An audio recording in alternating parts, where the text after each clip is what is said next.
episode of Boxing News today, and I've scraped the internet looking for something good, and here we go. While Mio Yoshida had snatched the IBF Bantamweight World title from Ebanie Bridges a few days ago over at San Francisco's Chase Center, just a day later in Toronto. I can't remember if I'm sure I brought this news to you, but I'll bring it to you again because it's worth mentioning. Um, I was, by comments, directly informed. Hey, how come you didn't mention? I'm sure I did though. Amanda Galle's victory in Toronto over her partner. She was facing off against Venezuela's Nurkis Carreno for the IBO Bantamweight World title, and that took place at Toronto's Rebel Entertainment Complex. She outmaneuvered Carreno and racking up scores of 98, 92, 97, 93, 96, 94 in the process. It was a fight with promoted by Lee Baxter, and with a little bit of help from Lou Dibella. So Galle's now sporting a shiny 9-0-1 record with a single knockout, and certainly showed her footwork and speed to outfox Carreno, a seasoned pro at 24-4, by the way, 19 knockouts. Said Galle after her victory, "I'm on a mission, and now I'm the new IBO World Bantamweight champ. Eyes on the prize, becoming the undisputed champ of the bantamweights. I've been grinding this for 16 years, and it's all paying off." Lou Dibella sang her praises as well. He said, "The minute we teamed up with Lee Baxter to promote Amanda, I knew she was championship material. She's climbed the mountain, and now she's ready to take on the big guns in the bantamweight division." Good stuff. And I'm reminded not to forget the undercard in Toronto, where Montreal's Jessica Camara threw down against Mexico's Estefania Oliva. Camara, a force to be reckoned with, as we all know. Both Amanda Galle and Jessica Camara have been featured on Talkin Fight several times. We're very proud of our young women here, and they're doing very, very well. Anyway, she stopped Oliva cold in the fourth round at 1 minute 18 seconds, and her record is now 12-4 with 3 knockouts. She's rated number 1 by the WBC and number 7 by WBO.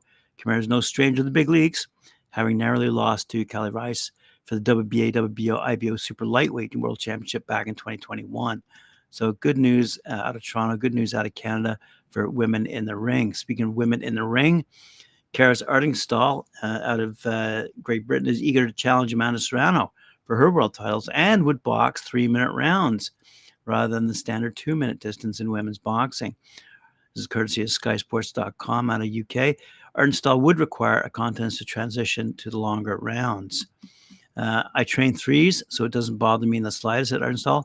I'll train 10 threes, 12 threes. That's what I train in the gym anyway. To me, it doesn't bother me in the slightest.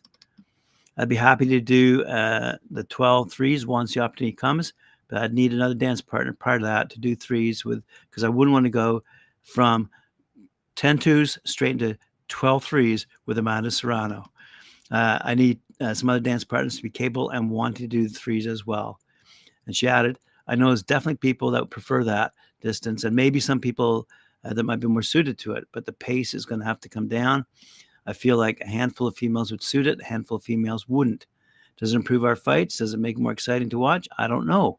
You get a lot of action from 10 twos.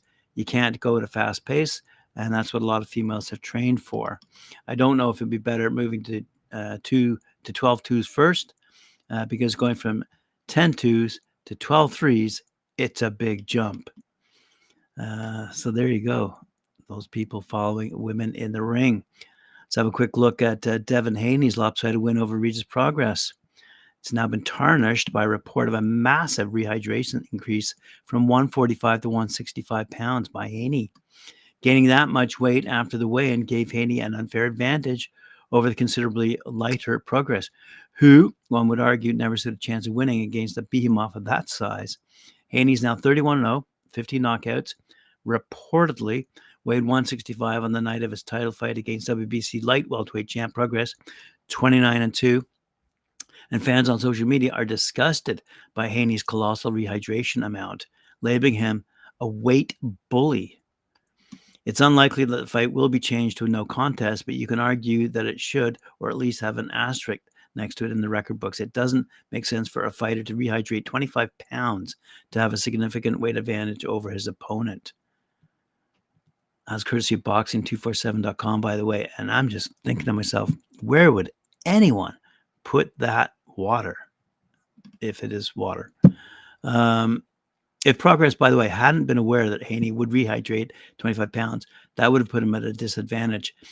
At least if Regis had known that Haney would rehydrate to 165 and walk into the ring 4 weight classes heavier than the 140-pound division, he could have adjusted his size and perhaps come into the fight in the mid-160s. Why isn't Haney fighting in the proper weight class for his size at super middleweight 168 or middleweight 160 or junior middleweight 154? Why is Haney draining down to fight at 140 if he's rehydrating to 165? The day before, Haney had weighed in at 140, meaning he rehydrated 25 pounds overnight to come into the fight with Regis as a super middleweight. The upper limit for super middleweights is 168, and Haney was a mere 3 pounds away from the ceiling. Prograis was none the wiser about Haney's weight, and even if he knew, he wouldn't have been able to do anything. The rules allow fighters to rehydrate as much as they please as long as they make the weight limit, but that rule needs to be changed. There has to be some kind of control to prevent fighters from rehydrating 15 to 25 pounds. It's not fair. Fighters have ways of rehydrating rapidly using a system. Prograis rehydrated 156.8 pounds on the night of the fight, which is a lot too, but obviously considerably less than 165 pounds that Haney weighed in at. Wow, what a controversy. All right, it looks like Anthony Joshua and Deontay Wilder have agreed to a deal to meet in their first quarter of 2024. Looking at March 9th in Riyadh, Saudi Arabia. It's a fight that's 6 years overdue to be sure, but as the saying goes, better late than never. Again, courtesy of BoxingNews24.com, the only thing that stands in the way of Joshua-Wilder fight going down on March 9th is whether or not they win on December 23rd. Also a fight taking place in Riyadh. Wilder, he's 43-2-1, 42 knockouts, must beat Joseph Parker, and Joshua has to get past Otto Wallin in the main event. So according to ESPN's Mike Coppinger, Joshua Wilder have agreed on the money fight for their March 9th fight, but there's no word yet about the guaranteed purses the two will receive from the Saudis, but it's expected to be a lot. And the winner will hopefully face the Tyson Fury versus Alexander Usyk winner in a mega fight. You can argue that Joshua versus Wilder is a much better fight than the Fury-Usyk contest. Who knows? In terms of entertainment value, the Joshua Wilder fight is as good as it gets on March 9th, but they've just got to get through the preliminary fights on December 23rd first. Pick a winner. Speaking of picking, all right, let's have a quick look here.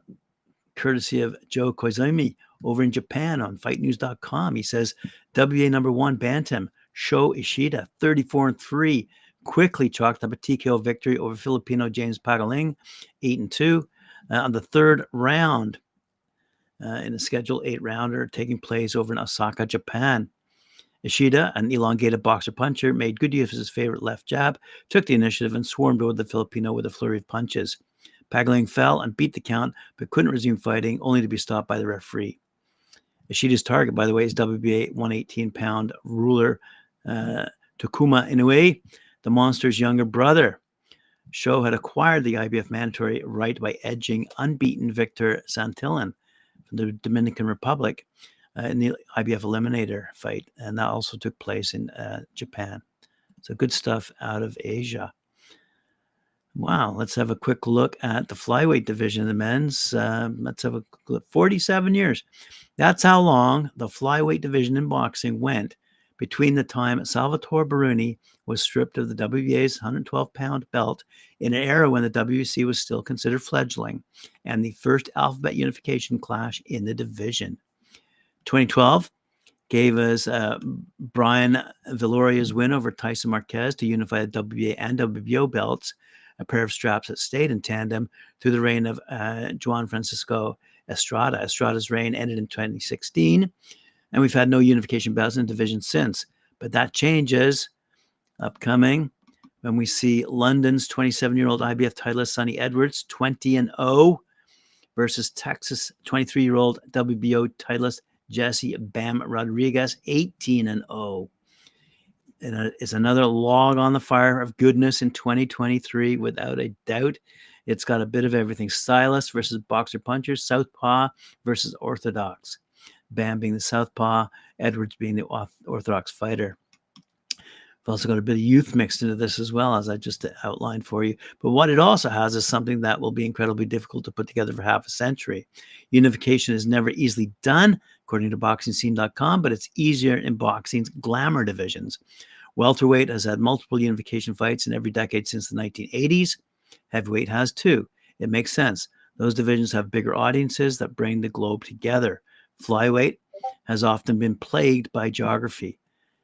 Even with more belts around, the fights didn't happen during the lengthy WBC reign of Pong Selklek. Wong Jongjam, for instance, the Thai battler, bested the lineal consecutive title defense record of Miguel Canto with 17 straight. At the same time, Argentina's WBO titleist Omar Navarez was defending 15 consecutive times, but they never met in the ring. Stateside, relatively few noticed or cared because the flyweights they were most aware of were Nonito Donaire, Jorge Arce, and Vic Darchian, and that was flyweight enough. Won John Cam and Arce even both had their own versions of the WBC belt for a while, Arce of the interim variety.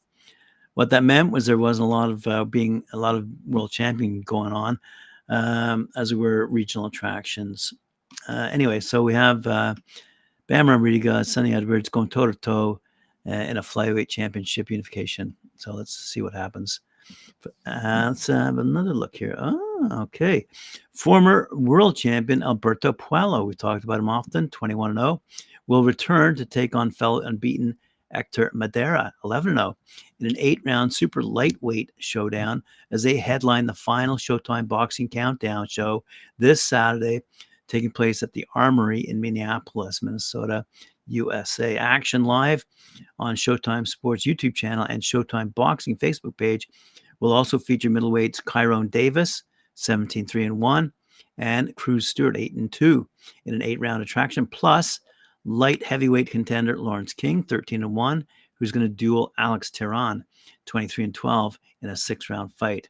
And these fights precede the 4-fight Showtime Championship Boxing telecast, headlined by undefeated WBA super middleweight champ David Morrell Jr., who will be taking on Sena Agbiko, which I reported on the other day. So there you have it, fight fans. All the news fit to print for today. Thanks for joining me. Appreciate it very much. Remember to like, share, subscribe, hit that notification bell, and we'll see you later on.